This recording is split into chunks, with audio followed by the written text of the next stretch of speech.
Once we have the subtotals identified, I've gone in and changed the cell style on these subtotal lines so that the number itself is bold, and then we have some delineation between the individual data lines and the summary lines. The other thing that you can do, you can either delete this most tickets sold, or you can simply cut this value.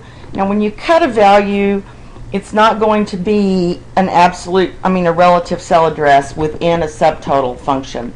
So if we decide to cut the subtotal function, using the sum D3 to D42, and we paste that function into a new cell, you notice that it did not change the relative to my new location. It did not change the addresses.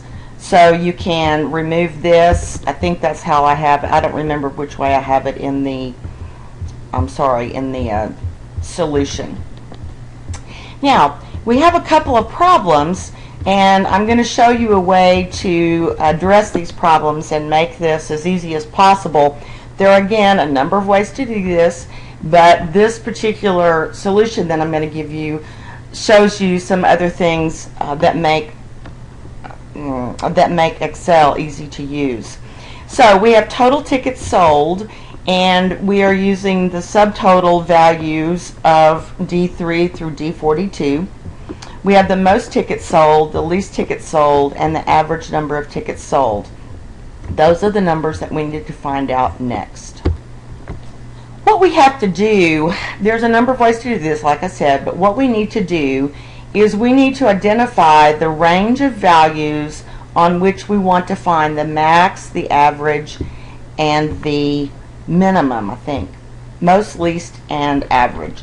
So most is going to be the max function, least is going to be the min function, and average is going to be the average function. Using the subtotal function is going to give us the averages within each one of the salespersons. But what we want is the average, most, and least of the individual totals. So that makes it look a little bit different. Now it's really a pain to have to go through and select D8, D15, D19, D27, all the way through. I mean, you could have a lot of salespersons in here. So one easy way to do that is to identify a set of cell addresses. They can either be a range or they can be individual cell addresses, and give them a name rather than referring to an individual cell address like D8. You notice that this is the name box.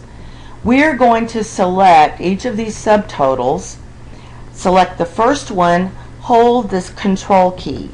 Select the next subtotal, the next subtotal, the next, by holding control. You notice that you are highlighting non-contiguous ranges. Now, what I want to do is I want to name this set of numbers so that I can simply refer to that set of numbers whenever I find the max, the min, and the average, rather than having to go through and select those over again.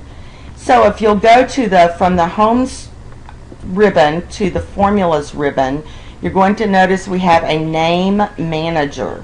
And the Name Manager is going to give us the opportunity to create a new range name, and we are going to name this subtotal by salesperson, and I used SP.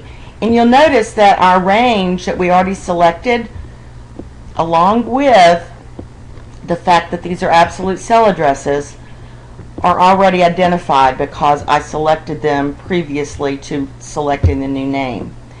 So if you'll look in the Name Manager, we have the defined name, subtotals by salesperson, and it refers to all of these individual cells. Then we can close that. Now what's really handy about that is we can use that named range in a function. So if we're going to use the max function, I can refer to subtotal by salesperson. Notice it's there in my list. I don't even have to remember how it's spelled.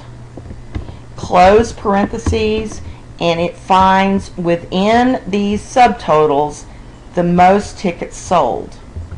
The same would be true for men, and we're going to use subtotal by salesperson, and the same is going to be true for average.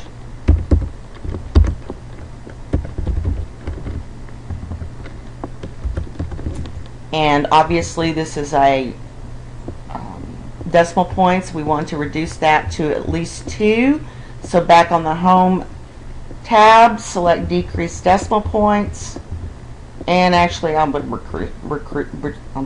reduce that to a rounded number with no decimal places. Then you can go through and format each one of your totals, and you're done.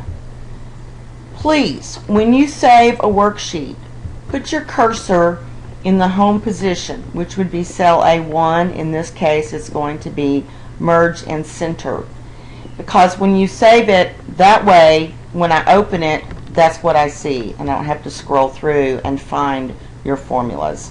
So you're going to save your file with your last name, first name, and Excel 2, and submit that to the Dropbox.